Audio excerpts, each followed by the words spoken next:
Je m'appelle Jean-François Brault, je suis étudiant en sciences sociales à l'EHESS et dans le cadre de mon travail de recherche sur la mosquée inclusive, j'ai notamment des enquêtés qui se disent féministes, musulmans et musulmanes.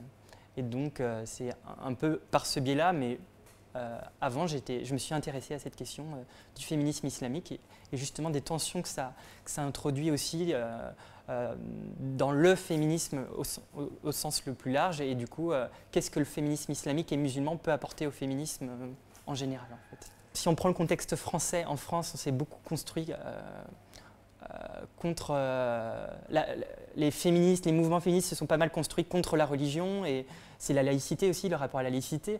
Mais si on prend les États-Unis par exemple, au niveau du protestantisme, les femmes protestantes ont été toujours à l'avant-garde des combats féministes et souvent d'ailleurs les féministes de la seconde vague ont oublié les féministes de la première vague qui étaient un féministe religieux.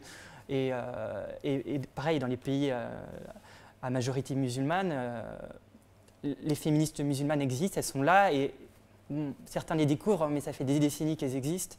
Et donc, à mon avis, la religion, c'est un instrument, c'est un outil. On peut vraiment, je pense, en faire un outil progressiste, pas forcément d'oppression. Mais je pense que c'est vrai que c'est très ancré, notamment dans le contexte français. De voir religion et féminisme comme deux choses qui peuvent pas se... Mais je pense que c'est ce qu'on va voir justement. Parce que je pense qu'il y en a qui ont sans doute des idées un peu arrêtées sur la question.